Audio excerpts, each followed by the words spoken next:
मौत एक कला है, मृत्यु एक कला है। साहब ने कहा मरते मरते जगवा, अब मुझे न जाना कोई, ऐसा होए के ना माँ जो बहुर मरना होए। साहब कहते मरते मरते संसार के सारे लोग मर गए, लेकिन मरने नहीं जाना। मरने भी जाना पड़ेगा क्या? मरना भी सीखना पड़ेगा? साहब हाँ, मरना सीखना पड़ेगा। मरना सीखना भी जरूरी है। कैसे मरना है? कबीर साहब ने कहा यही मरने से जग डरे, यही मरने से जग डरे, मेरो मन आनंद, कब मरी हूं कब आई हूं पूर्ण परमानंद। कब मरूंगा, कब पूर्ण परमानंद प्राप्त करूंगा? गुरुदेव ने कहा अरे मौत प्यारी, मौत मेरे सामने आया करे, तू सामने रहते नहीं तो मान पूजा भावता, निचाह पूर्ण हित से संसार में से ना होता, तू आ जाती सामने तो काम न माया जाए। अरे मौत प्यारी, मौत मेरे सामने आया। गुरुजन तो मौत बुलाते हैं, ऐ मौत आ, मैं तेरे स्वागत के लिए तैयार बैठा। गोरखनाथ जी ने कहा सब तो अद्भुत बात है। गोरखनाथ जी कहा मरो मरो रे गोरख, मरण है मीठा। अजीब बात है महात्मा, बड़े उल्टी लगती है। लोग मौत के नाम नहीं लेना चाहते हैं और गोरखनाथ कह रहे हैं मरो मरो रे गोरख, मरण है मीठा। आत्महत्या कर ली, जहर खा ली, फांसी लगा ले नहीं। अहंकार ममकार को मार लो, ये है मरना। शरीर तो छूटेगा, लेकिन अहंकार ममकार को मार डालोगे ना तो तुम सुखी हो जाओगे। महापुरुषों का जीवन सच में ऐसा होता है। भगवान तथागत बुद्ध ने धम्म पद में एक गाथा कही। क्या कही है? भिक्षु फूल की सुगंधी, इत्र की सुगंधी एक दिशा विशेष को स्वादित करती है, एक समय तक, एक काल तक स्वादित करती है। लेकिन महापुरुषों के उनके त्याग तप और उनके दिव्य रहने की सुगंधी, उनके चित्र की सुगंधी, वो सुगंधी दिग दिगंत को स्वादित करती है और अनंत काल तक स्वादित करती रहती है। हमें ऐसे जीवन जीना चाहिए, ऐसा सुगंधी बिखर के आना चाहिए। भगवान बुद्ध को, महावीर को हुए आज 2500 वर्ष हो गए, कबीर साहब को ये दुनिया में आए 600 वर्ष हो गए, लेकिन आज उनकी सुगंधी हम लोगों के पास है, मिल रही है। कल उनकी जयंती मनाते हैं। बच्चों तो ऐसे हम जीवन जिए, जीना ऐसा जीना हो, जीने कोई तरफाए तो मरना ऐसा मरना हो, मर कर फिर न आए। जो आदमी ब्रह्मांड जी ने कहा जो काम किए परमार्थ को, जो काम किए परमार्थ को तन से मन से धन से करके, जग अंदर कीरत छा रही दिन चार विशेष दिया ना दिया।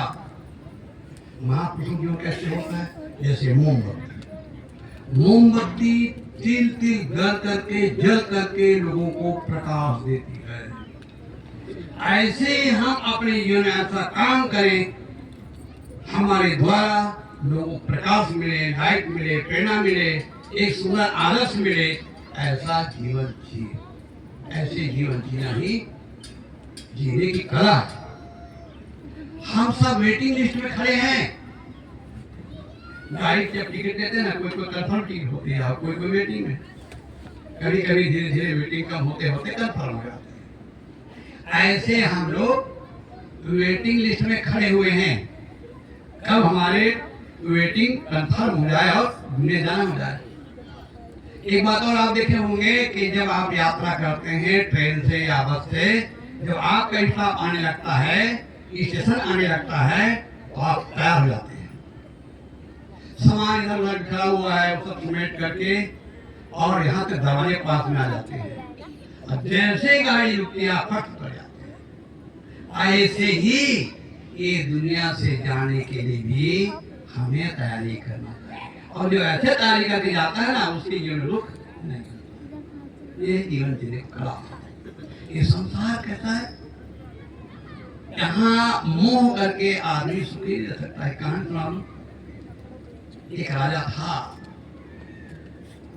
उसका नाम था दूसरा, लेकिन सब कोई उनको क्या कहते हैं, निर्मोही कहते। निर्मोही राजा, राजा और निर्मोही है ना, बड़ा विचित्र बात। राजा और भी निर्मोही।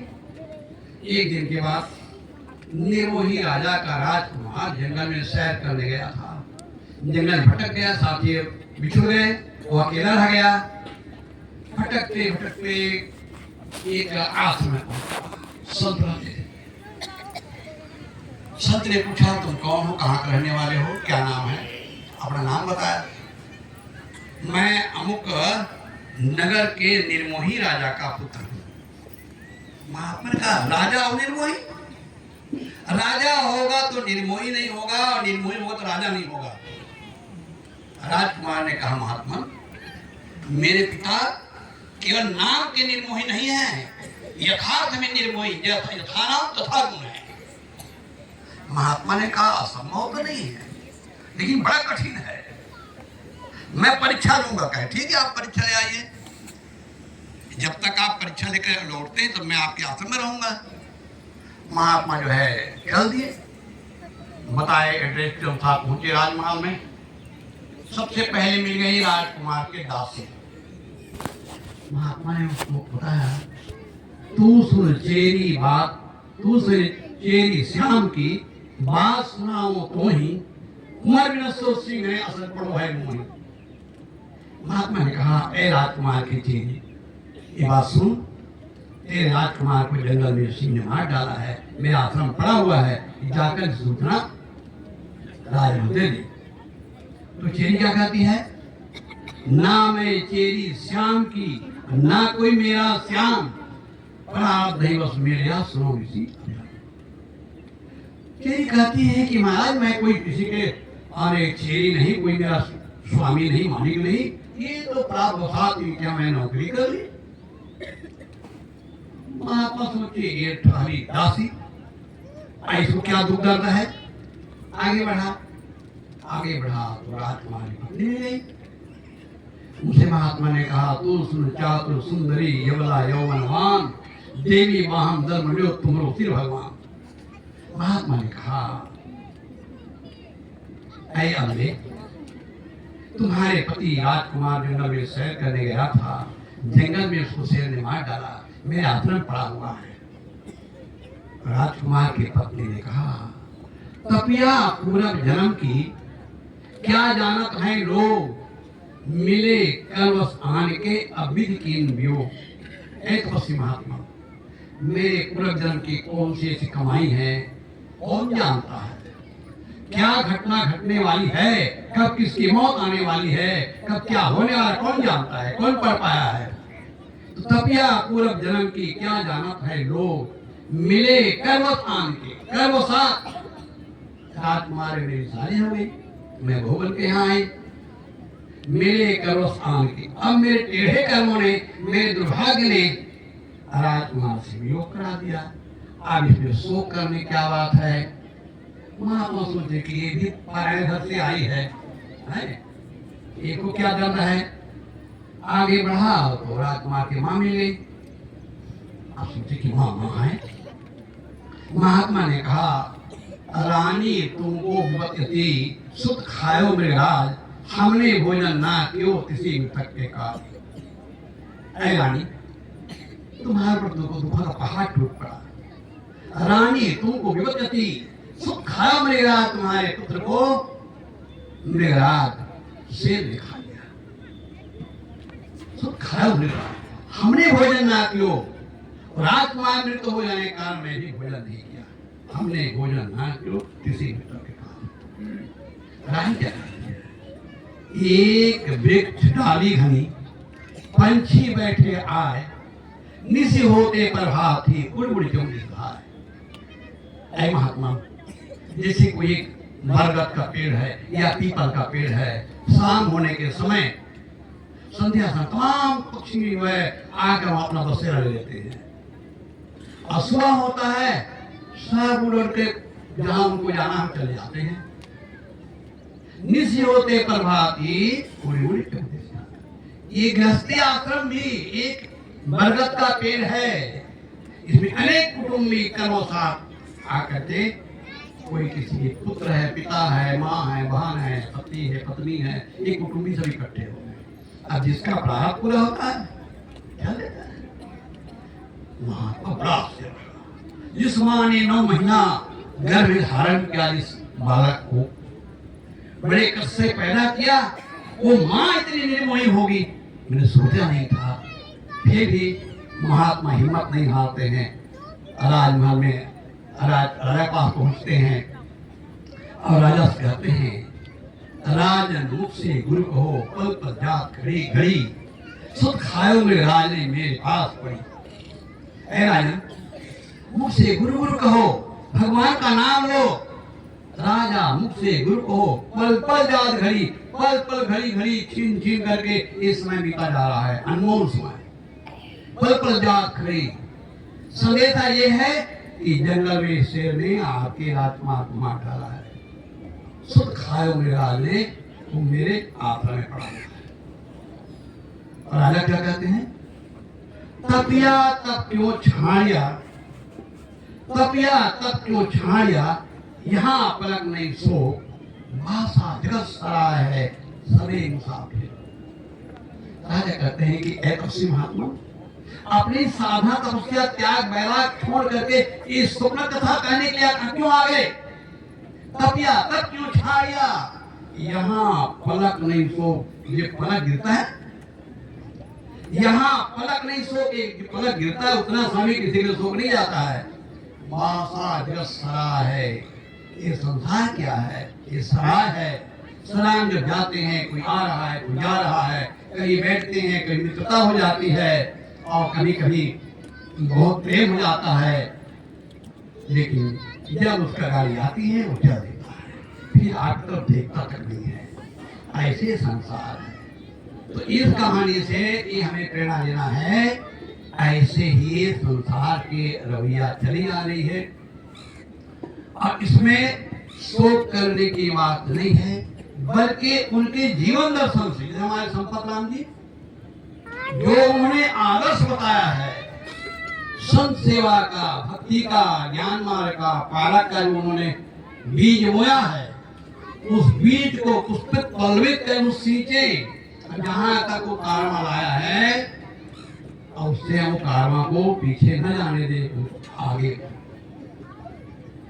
और सबसे बड़ी श्रद्धांजलि क्या है, सबसे बड़ी श्रद्धांजलि था है ना, सबसे बड़ी श्रद्धांजलि क्या है, सबसे बड़ी श्रद्धांजलि है उनके पद चिन्हों पर चलना।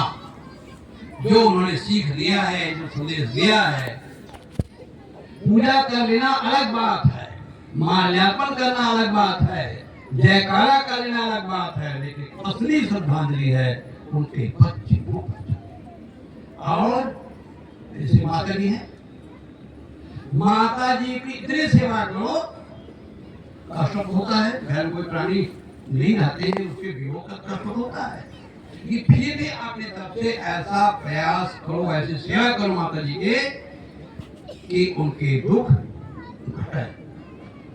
और सचमुच में सबसे बड़े देवता अगर कोई है ना, वो 35 करोड़ के देवी देवता हम नहीं कहते हैं। कबीर साहब ने किसको देवी देवता कहा, देवी और देवता जिसने प्राणी मात्र में देखा, सबसे बड़े देवता माँ।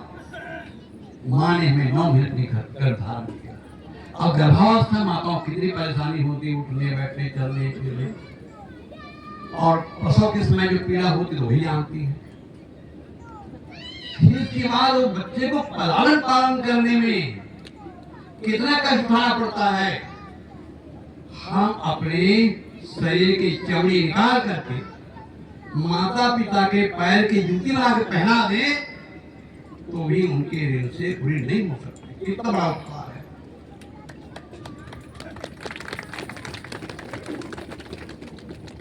इसलिए माँ का आदर,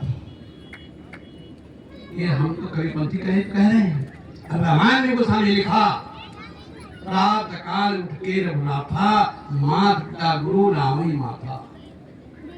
हमारे वैदिक साहित्य, हमारे वेदों में कहा गया, उपनिषद के मंत्र है ये, मातृदेव भव, पितृदेव भव, आचार्य देव भव, अतिथि देव। माता देवता, पिता देवता, आचार्य देवता है, अतिथि देवता है, असली देवी देवता है। लेकिन हम लोग कहते हैं असली देवी देवता को छोड़ करके नकली देवी देवता की पूजा करते हैं, और नकली देवी देवता कुछ भी सहायता करने वाला नहीं। नकली देवी देवता कैसे मान हो जाए, आप फोटो रख लीजिए, किसी को रख लीजिए जिसको भगवान भगवती माने हैं, उससे आपको कुछ नहीं मिलने वाला है। आशीर्वाद देगा क्या, कुशल मंगल पूछेगा क्या, दुख सुख में सहायता करेगा क्या, नहीं। असली देवी देवता जो है हमारे घर के जो प्राणी हैं, हमारे माता पिता हैं, हमारे सदगुरु हैं। लेकिन ये थोड़ा महंगा लगता है। आपने एक रुपया जल लिया और तमाम गंगा यमुना गोदावरी नर्मदा कावेरी कर करके आपने शिवलिंग के पहले पिंडी पर आपने डाल दिया। यानी एक लोटा पानी में आपने पता नहीं कितने कितने तीर्थों का जल बना करके आपने उसको डाल दिया।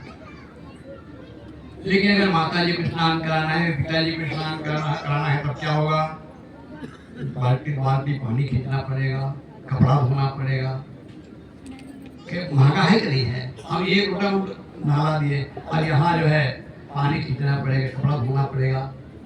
भोजन कराना है तो भगवान भोजन कराए तो क्या हुआ, उनके सामने आपने बढ़िया 56 प्रकार के व्यंजन बना करके और अपना रख दिए, तो गोविंदम करके पानी छिड़का दिए, और वहां एक कण खाने वाला नहीं है, पूरा अपने खाना है, तो सस्ता लगता है। और हम लोग पास आने का छुड़ाया, कोई चीज लाया तो हमको थोड़ा थोड़ा पसा दे देंगे, अब ज्यादा हम खा जाएंगे तो लगता है कि लगता महंगा, लेकिन महंगा जरूर है।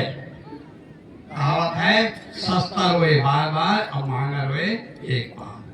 सस्ता बार बार होना पड़ेगा, महंगा एक बार होना पड़ेगा। इसलिए ये महंगा जरूर लगता है। लेकिन कबीर साहब ने कहा, घर की चाकी कोई न पूजे, जाका पीसा खाए। ये चाकी क्या, घर में जो हम गेहूं पीसते हैं उसको चाकी पूजा करने का नहीं, व्यंजना है। शब्द के जो व्यंजन है, व्यंजना में आता है, ये हमारे माता पिता, हमारे गुरुजन, हमारे बड़े बूढ़े, ये घर के चाकी है, जो हमें पाल पोस कर बड़ा किए, पढ़ाया लिखाया, योग बनाया। कभी कभी हम देखते हैं, अभी देख रहा था, एक पिता जो है, माता पिता जो है, अपने जमीन जायदाद बेच करके लड़का पढ़ाया लिखाया, लड़का बहुत बड़ा आदमी बन गया। एक दिन पिता जो मिलने के लिए गया, पिता मिलने के चला गया तो वो लड़का जो है बात नहीं करता है। चपरासी से कहा जाए, बता तुम्हारे पिताजी आए हैं, लेकिन वो मिलने नहीं आया। अब बहुत कई बार कहा, समय नहीं, ये नहीं, वो नहीं, ऐसे टालते आखिर में वो पड़े रहा वहीं, पिता जो है फिर भी मिलने नहीं आया। आखिर वो चपरासी ने कहा, तो घर चले गए, तो घर चला गया उसके पास। घर में उनके पत्नी ने कहा, कहाँ से बन के अब कहाँ आ गए कौन? अपने बाप को बाप कहने के लिए शर्म लग रही है। वो बाप कहता है कि बेटा, तुझे कोने के यहाँ तो पहुँचाने के लिए मैंने कितना मेहनत किया है, और खेत खाल बेच डाला है, घर द्वार बेच डाला है, और कितना तकलीफ उठा करके तुम पढ़ा कर यहाँ तक लाया, और आप तुम मुझे पहचानने के इनकार कर रहे हो। एक बार कोई कलेक्टर था, बाप जो है, गांव का देहात आदमी, देहाती पिताजी है, सामान्य वेशभूषा, मैंने कुचेले कपड़ा और बढ़िया दूध दही घी वगैरह बढ़िया सुंदर सुगंधी वाला चावल और सब ले करके खावर में पहुंचा। कलेक्टर साहब ने अधिकारियों के साथ बैठा हुआ था। चपरासी ने सूचना दिया, कहे कि जंगल का गांव से कोई आया है। खिड़की से देख लिया, खिड़की देख लिया, पिताजी हैं। आप पिताजी तो भाई देहात का आदमी है ना, अब आप जो है कलेक्टर है, तो आप आने के आपको आने रहन सहन अलग है। तो वो जो है कलेक्टर कहते हैं, गांव से नौकर, गांव से नौकर आया है। बाप सुना तो उल्टे पांव लौट गया। बताओ, ये पढ़ लिखे कलेक्टर क्या हो गया, मुझे नौकर कर रहा है। एक सच्ची घटना बताऊं, इलाहाबाद में ऐसे कलेक्टर के माता पिता छिंदवाड़ा जिला के थे। वो आकर साहब के पास रो रहे थे, कहीं साहब जी मैंने कितना परिश्रम करके लड़का जो है अनेक कलेक्टर बनाया, अब जो हमको पूछता नहीं है, बात नहीं करता है, मैंने इतना तिरस्कार करता है कि कोई सीमा नहीं है। ये क्या है?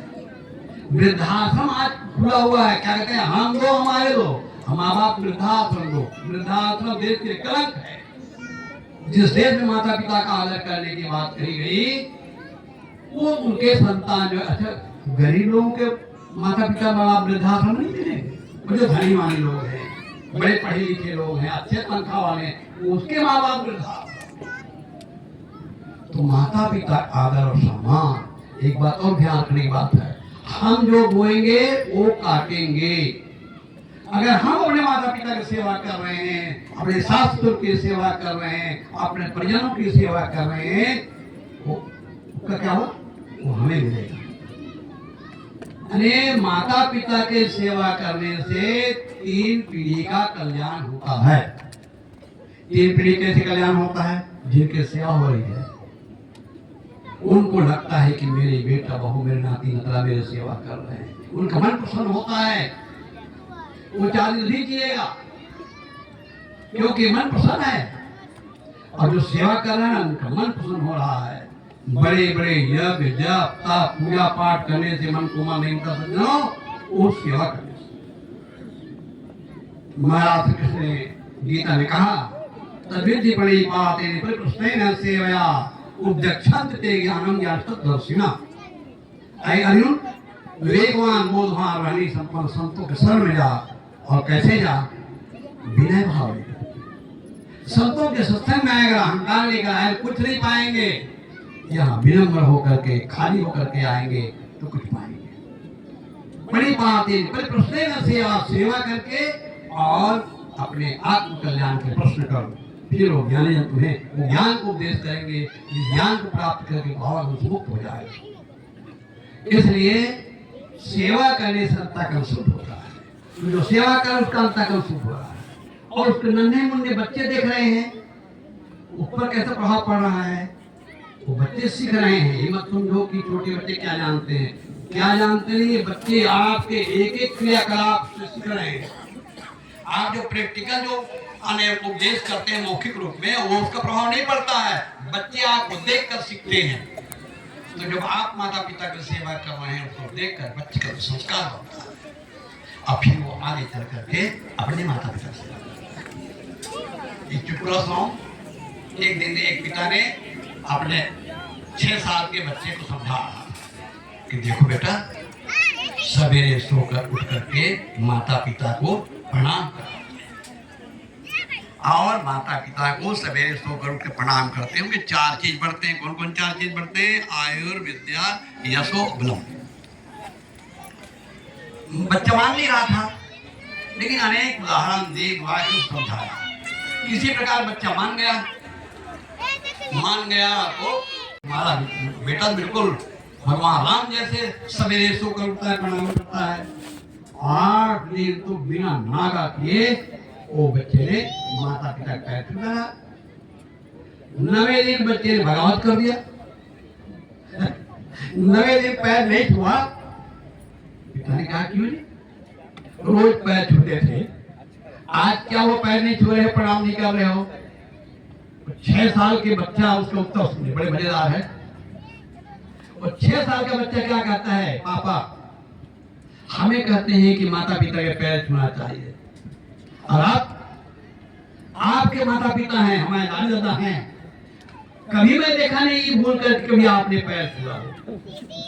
जब आप पैर नहीं छूते अपने माता पिता का, आप क्या पैर छुएंगे? आप क्या उत्तर है? तो बच्चों को सुंदर संस्कार देना चाहिए, और लेकिन सुंदर संस्कार देने के पहले हमें संस्कारवान हम जीवन जिए, हमें देखकर बच्चे सीखेंगे। हम अगर माता पिता की सेवा कर रहे हैं, बड़े मनु सेवा कर रहे हैं, उसको देखकर बच्चे सीखेंगे। अगर हम गाली गलौज करते हैं तो वो गाली गलौज कर सीख जाएगा। बच्चे का हम कभी कहीं गलत बात सिखा देते हैं, एक उदाहरण देकर बात बताऊंगा। एक विद्वान हुए, तो बहुत बड़े विद्वान, बौद्ध दर्शन के प्रकांड पंडित हैं। तो एक बार वो अपने संस्मरण लिखा कि मैं एक बार नाना जी के यहाँ था। नाना जी के यहाँ था, छोटा था, और नाना जी और हम जो है अंदर से संकल्प बंद करके अंदर बैठे थे। कोई सज्जन आया, दरवाजा खटखटाया, आवाज दिया,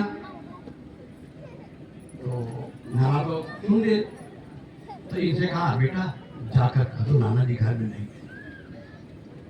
अब बच्चा झूठ बोलना क्या जाने, देखिए बच्चे झूठ बोल सिखा रहे, जाकर कह दो नाना जी घर में नहीं। बच्चा गया, आचार्य नरेंद्र देव उनका नाम था, आचार्य नरेंद्र देव बौद्ध दर्शन प्रकांड विद्वान थे, उनके बौद्ध धर्म दर्शन में पढ़ा था। तो नरेंद्र देव से कहा, बेटा जाकर कह दो नाना जी घर। बच्चा गया, दरवाजा खोला, आगा तो सज्जन ने पूछा, बेटा नाना जी घर में है? तो बच्चा कहता है, नाना जी घर में है। ये कहते हैं जाकर कह दो नाना जी घर में नहीं है। आगा तो सज्जन का जो नाना जी घर में है ना, बच्चे जोर से कहा, हाँ नाना जी घर में है।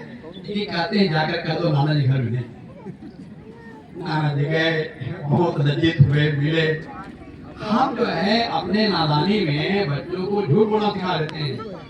ये माता बहने भी है ना, छोटा बच्चा है, गाड़ी से सिखा देंगे, कहीं एक लकड़ी धरा देंगे, जाओ मारो। सिखाना चाहिए, जाओ दादी का नमस्कार कराओ, बुआ जी का नमस्कार कराओ, माने कि ये हमारे अतिथिगण हैं, गुरुजन हैं, जाओ उनके पैर छुआओ। सुंदर संस्कार देना चाहिए। जो शिक्षाएं बाल्यकाल में तो है लेती, अटल रूप से वे जगह में बस कर लेती। मैथिली संगुप्त के कविता ने 5वीं पढ़ी थी। हे माता अत्यंत कर्मी तेरी महिमा, अतुलनीय है पुत्र प्रेम की तेरी गरिमा। धन्य धन्य तो धन्य महामंद मंगलकारी, जगत जननी के तुल्य बंद हितकारी। सचमुच में अगर कोई जगत जननी है, ये हमारी माता जगत जननी है। जो गोबर माटी पानी पत्थर हम जगत जननी मान के पूजा करते हैं, वहां से मिलने वाला नहीं है।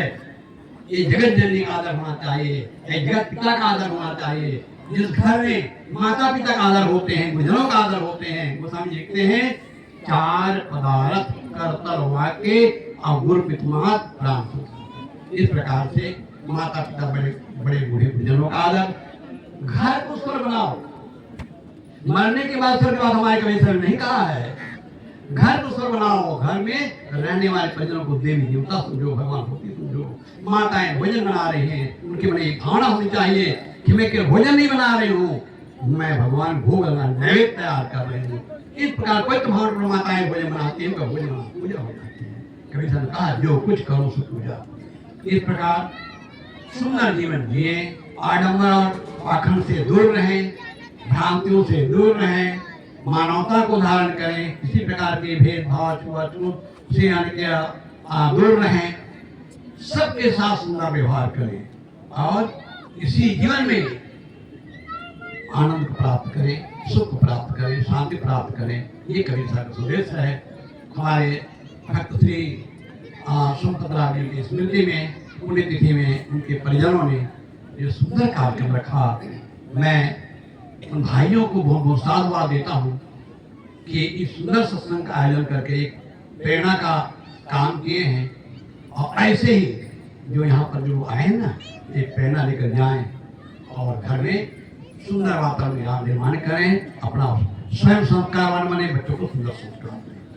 आप सबको मंगल कामना करते हुए मैं अपने वाणी को विराम देता हूँ। बोले सदगुरु कबीर साहिब की जय। जी से बोले सदगुरु कबीर साहिब की जय।